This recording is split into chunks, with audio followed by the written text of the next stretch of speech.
Hai semuanya, bagaimana kabar kalian? Semoga baik-baik saja ya. Di kesempatan kali ini saya akan menceritakan sebuah alur film besutan Brian Brains yang berjudul 24 Hours to Live. Nah, apa jadinya jika seseorang diberikan kesempatan hidup selama 24 jam? Itulah yang akan dialami oleh tokoh utama di film ini guys. Jika kalian penasaran, kita langsung ke filmnya yuk. Sebuah perjalanan panjang, tepatnya di Afrika Selatan, seorang pria bernama Kate Zera, mantan anggota Red Mountain, dan juga seorang wanita yang bernama Lynn. Ia seorang agen Interpol. Kemudian sampailah mereka di sebuah perbatasan Afrika. Lynn merasakan ada yang aneh di area permukiman perbatasan itu. Benar saja, tiba-tiba Lynn diserang oleh sekelompok anggota Red Mountain yang membuat adegan baku tembak tidak dapat dihindari.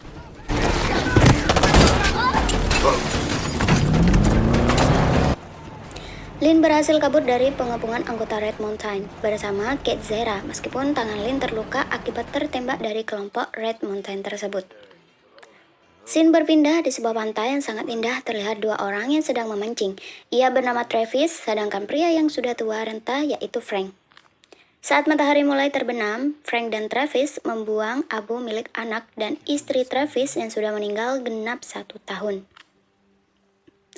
Selesai mereka melakukan momen membuang abu jenazah, lalu mereka pun akhirnya pulang bersama. Scene berlanjut, Travis berada di sebuah bar yang kemudian ada dua orang yang sedang mencari Travis. Saat dua orang asing itu masuk ke kamar mandi, Travis menunggu di luar, yang mana saat mereka keluar, Travis langsung menghajar dua pria tadi. Travis kembali ke tempat awal saat ia minum bir. Di sana, Travis sudah ditunggu oleh seseorang yang bernama Jim. Jim adalah sahabat Travis. Ternyata dua orang yang Travis hajar tadi adalah anak buah dari Jim. Kemudian Travis menanyakan perihal maksud dan tujuan Jim mendatangi Travis. Jim to the point mengenai maksud kedatangan dirinya terhadap Travis. Jim mendapatkan perintah dari atasannya yaitu Red Mountain untuk mencari dua orang yang sedang berada di Afrika.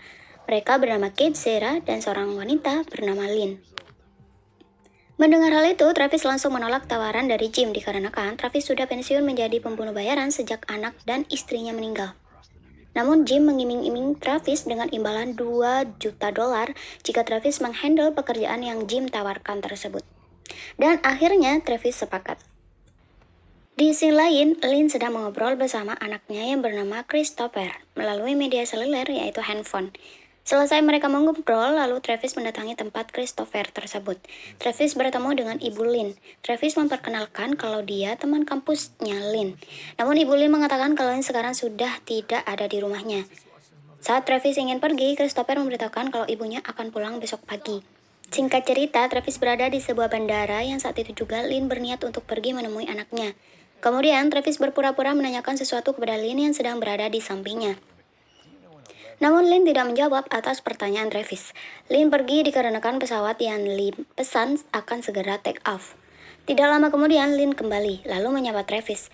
Lynn mengatakan kalau pesawat yang ia pesan di-cancel 6 jam dari pemberangkatan.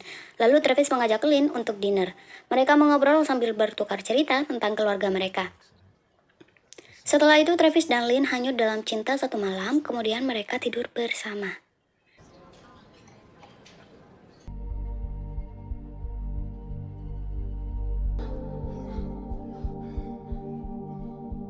Keesokan harinya, saat Lynn sedang mandi, Travis mempunyai kesempatan untuk membunuh Lynn.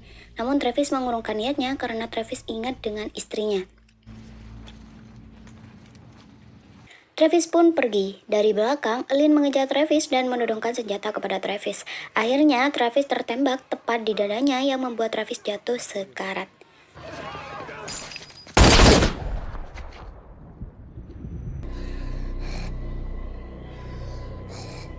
Travis akhirnya bangkit dari kemarin dikarenakan seorang dokter wanita yang mampu menyelamatkannya.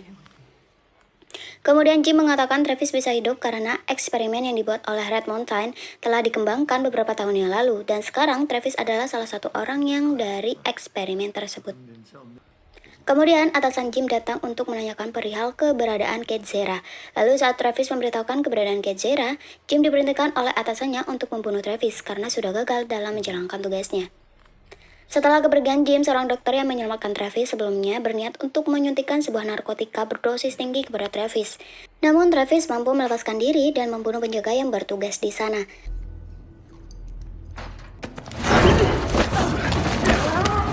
Kemudian Travis mempertanyakan apa yang telah terjadi. Dokter itu menjelaskan di tubuh Travis tertanam sebuah alat, sedangkan di pergelangan tangan Travis tertanam seperti jam analog, yang mana saat jam analog itu berhenti, maka Travis akan mati. Dan sisa waktu yang Travis punya hanya 24 jam saja. Travis membawa dokter itu sebagai sandera agar Travis bisa lolos dari anak buah Jim. Travis menghubungi Frank, dan Travis mengatakan kalau ia tidak bisa kembali. Mungkin Travis akan meninggalkan Frank selama-lamanya. Setelah berpamitan kepada Frank, Travis lalu pergi. Scene berpindah di mana Kate Zera melakukan deposisinya di sebuah ruangan. Ia mengungkapkan selama ia menjadi anggota Red Mountain, Kate Zera saat 7 tahun silam menemukan banyak mayat yang berada di sebuah kotak. Di setiap mayat tersebut mempunyai bekas di pergelangan tangan. Kate Zera mengatakan kalau mereka dijadikan sebuah eksperimen medis oleh Red Mountain. Tiba-tiba sebuah sniper dari luar yang membuat baku tembak tidak bisa dihindari.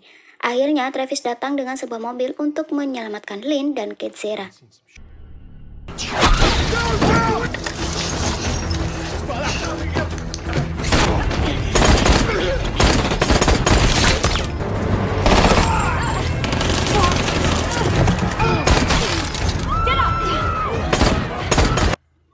Pengejaran pun terjadi. Saat mereka berhasil lolos dari pengejaran, tetapi Kate Zera terkena tembakan tepat di dadanya oleh Jim dengan menggunakan sniper laras panjang.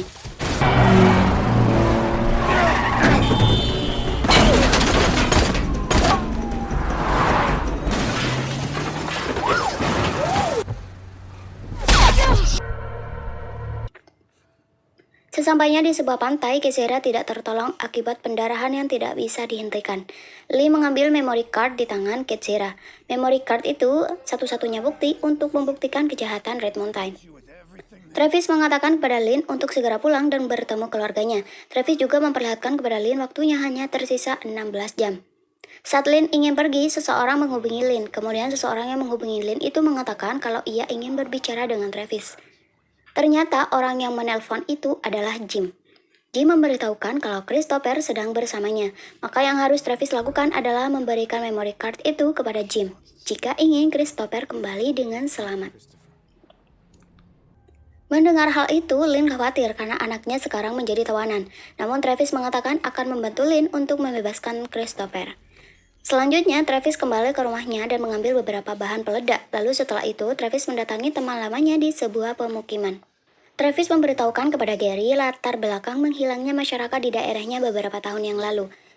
Travis mengungkapkan kalau orang-orang yang menghilang dijadikan eksperimen medis oleh Red Mountain. Mendengar hal itu, Gary langsung bersedia membantu Travis. Keesokan harinya, Travis mencegat rute kelompok Red Mountain yang melewati daerah pemukiman. Dan akhirnya penembakan pun terjadi. What you gonna do? I got you Akan 12 to 1. You guys somehow made disappear? Never!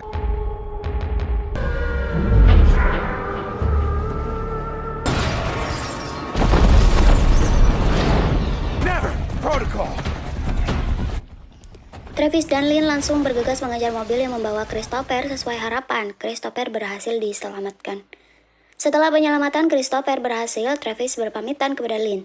Travis mengatakan ia senang bertemu dengan Lynn. Lynn dengan berat hati melepaskan kepergian Travis. Singkat cerita, Travis pergi menuju kantor Red Mountain. Ia menerobos masuk dan meledakkan sebuah bom yang ia bawa. Satu persatu dilumpuhkan oleh Travis, sedangkan Jim, ia hanya diam duduk tanpa melakukan apa-apa. Dan pada akhirnya saat pemimpin Red Mountain ingin pergi, Travis menembaknya. Meskipun Jim mengkhianati Travis, namun dibalik itu semua, Jim sebenarnya tidak ingin mengkhianati Travis. Namun jika Jim tidak mengikuti perintah Red Mountain, maka keluarga Jim akan dibunuh. Itulah sebabnya Jim mengkhianati Travis. Namun Travis tidak menembak Jim. Travis melihat waktunya hanya tersisa 2 menit. Kemudian Jim menghampiri pemimpin Red Mountain dan menodongkan pistol. Di saat itu juga anggota Red Mountain datang, tetapi Jim tetap menembak si pemimpin Red Mountain itu dan Jim pun juga ditembak. Sedangkan Travis, ia kehabisan waktu dan akhirnya ia juga tewas. Tapi di akhir film, Travis masih hidup kembali guys. Dan sangat yakin ia diselamatkan oleh dokter wanita yang sebelumnya pernah menyelamatkannya. Kemudian film pun berakhir. Terima kasih telah menonton film ini. Jika kalian penasaran dengan rekomendasi film selanjutnya, silahkan tetap stay di channel Bad Partner 11 ya. Terima kasih sudah menonton. See you!